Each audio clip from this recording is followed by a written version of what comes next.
Understanding procrastination, what's behind it, the avoidance of your tasks. The aim of this video is to explain to you in 3 very simple steps the psychological mechanisms of procrastination. If you haven't subscribed to the channel yet, now's the time to do it. Subscribe so you won't miss any of our posts.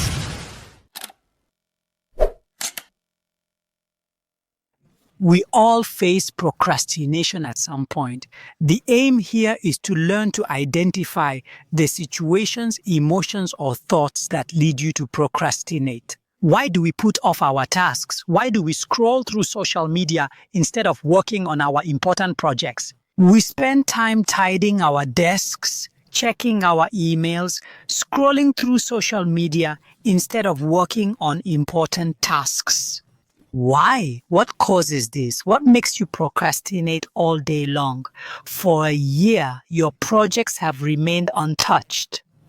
In reality, procrastinating isn't about being lazy. It's much deeper than that. There are a number of psychological mechanisms linked to our emotional state that drive us to procrastinate, to not carry out the activities we need to do when the time comes. Stick with it, because today we're going to break down step by step what's really behind the procrastination everyone talks about.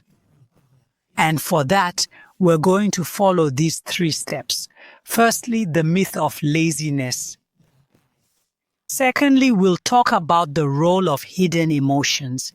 And thirdly, we'll discuss what your procrastination is trying to tell you. There's a hidden message behind every procrastination. Part 1, the myth of laziness. We often think procrastination is a lack of willpower, that we're just useless or not motivated enough, but that's not true.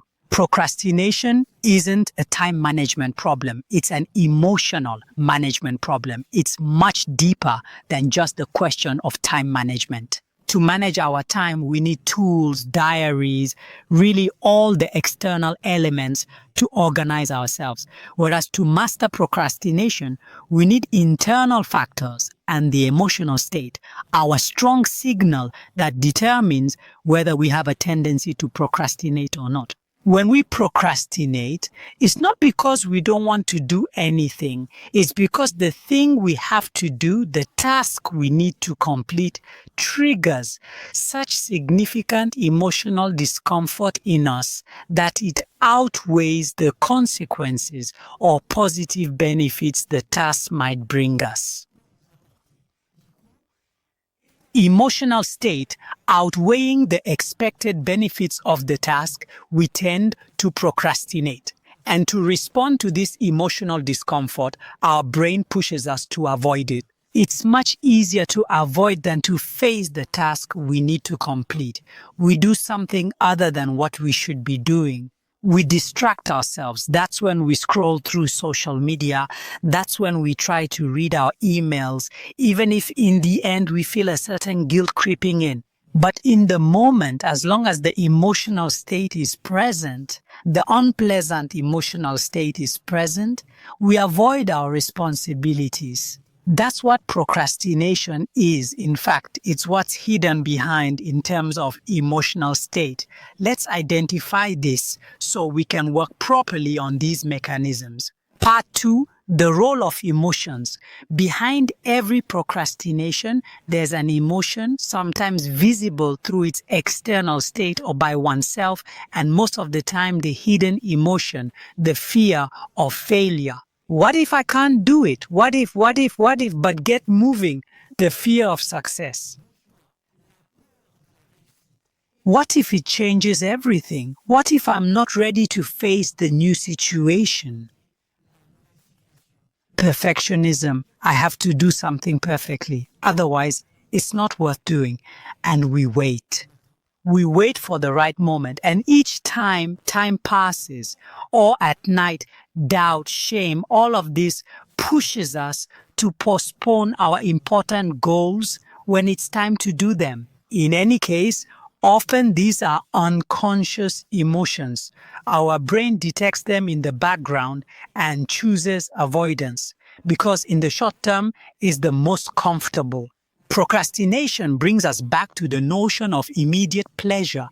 Our brain pushes us towards instant, immediate, short-term comfort, whereas it's much more beneficial to face the discomfort and subsequently have a long-term, very durable and stable benefit, especially environmentally friendly for you.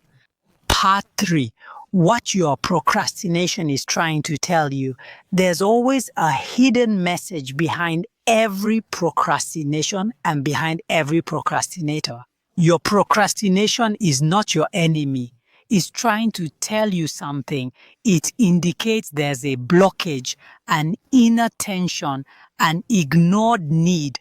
For example, if you're putting off an important project, it might be because you doubt your legitimacy.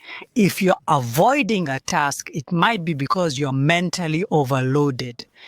If you're procrastinating on a decision, it might be because you're afraid of losing something. By observing these signals, you can start to diffuse procrastination. All these signals convey a message, and it's time for you to listen to yourself, to analyze your reaction mode, your emotions, in order to respond wisely to your procrastination.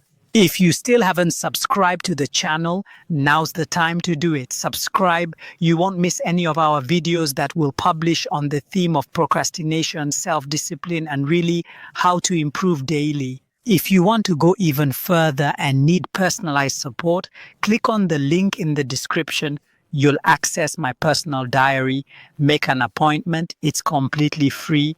30 minutes of discussion to take stock to see if I can really help you on your journey.